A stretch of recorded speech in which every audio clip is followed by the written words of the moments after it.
Hey everyone! Today I want to talk about Persona from 1966 by Ingmar Bergman. This is the 45th episode of my 1000 Favorite Movie series, where I talk about the movies I love the most in a random order. I've already reviewed The Seventh Seal in this series, which is probably, if not Bergman's most famous movie, then certainly his most iconic. But this movie, Persona, is probably the one that's usually considered his best. Why this is likely because while it remains true to Bergman's feeling and style, and is some of the most arresting of that kind, it's easily his most experimental and deconstructive movie, being partially about film itself and being open to many different interpretations of what we're watching. Thus, it surely inspired more scholarly analysis and academic study than any other Bergman movie, but since I'm nowhere near smart or studied enough to offer anything on the level of that, I won't remotely attempt to do it. Instead, I'll do what I always try to do, offer my humble take on the film and why I love it. The setup is straightforward enough. The whole thing is practically a chamber piece between two women. One of them is Alma, played by Bibi Andersson, a nurse assigned to take care of Elizabeth, played by Liv Ullmann, in her first of many Bergman films, an actress who suddenly stopped talking in the middle of a theater performance. After a brief stay in the hospital, they're both told to relocate to the head doctor's summer home on an island. Isolated, they grow attached to each other, and Alma starts to tell her many intimate details about her life that she's never told anyone before. But eventually, tension grows as Elizabeth's continual, steadfast refusal to speak starts to overpower Alma, combined with the letter she discovered in which Elizabeth treats her like a case study and not the other way around. Without getting into too much more plot detail, this tension boils over, quite literally actually, and soon enough the film starts to spiral into dreams and imaginings. Or is it reality? Before I get into this rabbit hole and the metaphysical nature of the movie that makes it such a challenge as well as so audacious, let me elaborate on the more concrete narrative elements that are more typical of Bergman. I try to communicate why I'm not in love with Bergman as many others are in my Seventh Seal video, and I suppose it's because it boils down to the fact that his movies feel a little too overtly theatrical for my tastes, relying a little too much on long soliloquies and long close-ups of actors in front of bare, stagey backgrounds. This is of course a gross oversimplification, but his style is nonetheless something I more solemnly respect and enjoy. But Persona engrosses me in a way that many of his movies don't, and I think it has something to do with its intriguing setup I laid out. I love the simplicity of it being basically just between two characters, and the strong feeling of isolation this provides. On this island of Faro, which Bergman subsequently made home, there are no side characters, no real male characters to complicate things, and no fat. Just two women bearing their souls with no one else to turn to. Even more fascinating is how, even though only one of the characters speaks, it never feels like a one-woman show. We always feel Elizabeth's presence through, of course, the mise-en-scène, but also through her reactions. She's a very mysterious character, with the movie never spelling out why she became and continues to be silent, so it's always interesting to try to read into her and what she might be thinking. Her reactions are as rich as what she's reacting to, and Bergman knows this, which he demonstrates in the scene down in the rabbit hole when he has Alma give exactly the same speech twice in a row, essentially playing the same scene twice, but the first time we only see Elizabeth's face listening to the story, and the second time we only see Alma's face telling the story. It's the same thing, but it doesn't really feel repetitive because the audience's focus changes. Bergman didn't have to give us the same story twice, but it's a reflexive moment because he knows that we know that he knows that both of their faces are equally valid and interesting.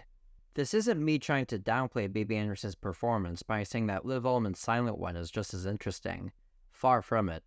Rather, Ullmann lives up to the high standard set by Andersson, whose great performance reaches its peak in this scene, which Slavoj Žižek in his film The Perverse Guide to Cinema rightly calls probably one of the most erotic scenes in the entire history of cinema. In it, Alma tells a story about a sexual encounter she had on the beach, and she goes into great detail. She was lying naked on the beach with a new female friend she just made, when two underage boys approached them. This basically turned into an orgy, and after she went back home to her current fiancé and had sex again. Her description of the situation is not just sensual, but incredibly graphic, which must have been a revelation to a 60s audience. Not much is left to the imagination, to the point where I don't think you could get much more graphic than this today and not be needlessly pornographic. What's just as striking is how beautifully the scene shot and acted, with the vast shadows and expressive lighting. including when Alma goes to the back of the room to give us this haunting long shot. My favorite acting moment of probably the whole movie is at the end, when Anderson suddenly turns back and almost tearfully reveals that after that whole story about the orgy, it was when she had sex with her boyfriend afterwards that was the best time she ever had it. It's this baring of the soul in an isolated environment and how the relationship evolves that make for the narratively coherent part of the movie, but that's probably not what the movie is most distinguished for. As soon as the movie begins on a projector starting up, slowly lighting up the darkness, we know it's about cinema itself. In fact, this whole creepy opening sequence shows several different elements representing the evolution of film, and ends with a very famous shot of this boy, who we later find out is Elizabeth's son, reaching out to projected images of the two women on a screen, as if the line between cinema and reality is blurred. This kind of opening, not to mention its single frame of an erect penis, was, I'm guessing, totally unlike anything anyone had seen before, at least in a major movie by a major director, so it's easy to imagine why this carries a lot of power. But he's not finished yet, as Bergman provides other metaphysical asides, such as the film breaking up in the middle of the film, the shot of the camera moving in on Liv Ullmann on a bed, and the final shot which ends the movie as it began, with the projector going out and the light giving way back to darkness. While these sequences are striking and just plain cool, what's harder to gauge is how they impact the narrative of the movie itself. This is where my analytical skills falter. After all, couldn't these avant-garde asides be put into any Bergman movie, or really any movie at all for that matter, and have the same effect? Maybe, maybe not, but this isn't the end of Persona's metaphysical inventiveness. A couple scenes that I can conceivably connect to cinema itself are the one I mentioned earlier about the same speech being told twice from different shots, a scene that makes you naturally aware of film editing if there ever was one, and another very famous shot where the two actresses are looking at the camera as if they're posing for the audience, breaking the diegetic reality of the movie. This shot is also interesting because it's at the end of Elizabeth walking into Alma's room and drawing her out of bed in a ghostly fashion. The next morning, Alma vaguely remembers the event, but Elizabeth denies it. It's impossible to know for sure if it happened, but if it didn't, were we watching a dream?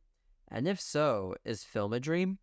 Or were we watching merely a representation of the character's psychology played out on film that Alma somehow remembers? These examples lead me to believe that film itself is somehow connected to the narrative, even though there are no easy answers. What also has no easy answers is the last 20 or so minutes of the film, which really descends into David Lynchian dreamlike madness. Can we trust any of it to be real, with the characters possibly changing and or merging identities, dramatic lighting, and the highly intentional compositions? And then there's the issue of Elizabeth's refusal to speak. The movie never explicitly tells us why it's happened, but it offers some clues, mostly related to events in the outside world maybe having an overwhelming effect on her. But even this isn't sufficient enough, I think, to explain her utter refusal to speak under any circumstance, except for a single incident which I won't spoil. In short, the movie's filled with challenges and unanswered questions all throughout, which of course one doesn't have to fully comprehend in order to enjoy. I remember showing this movie to my dad once a long time ago, and we had a big discussion about it, and he wanted to see it again the next day for some possible enlightenment. We did, and while it probably didn't help too much, we're both glad we saw it again. Ironically, it might be the more typical Bergman elements that make the film compulsively watchable, such as the stark backgrounds, lighting, and acting, which are all possibly at their strongest here. And speaking of strong, let me talk about my favorite moments. First is a pretty wild opening credits. After a certain time, most of Ingmar Bergman's movies had the same format of opening credits. They all look like this. Just plain text in front of single-color backgrounds. This is true to an extent in Persona, but it's intercut very quickly with various other scenes and images, some from later scenes of the movie. This is set to very modern music that's really unsettling, and it all makes for credits that seem like they could still be done today and get a reaction. Another one comes when the film gets destroyed in the middle like I mentioned earlier. I love a couple of looks that are given during this. The shot before it happens is this one, with Elizabeth looking suspicious of Alma, which is a face that we usually don't see her make, and hits with a little bit of a shock. Then as the film gets messed up in the next shot, Alma's eyes slowly and creepily turn to look right at the camera. Finally, if I had to pick a moment I haven't already mentioned, I'd go with this scene early on of Elizabeth listening to classical music on the radio. As the camera holds on her face for a long time, the lighting gradually dims until her face is shrouded in darkness. The stillness of the shot as this happens, along with the beauty of the music, really give the feeling of being utterly engrossed in a piece of music. You're kind of taken from reality to a sort of inner headspace that this whole shot beautifully represents.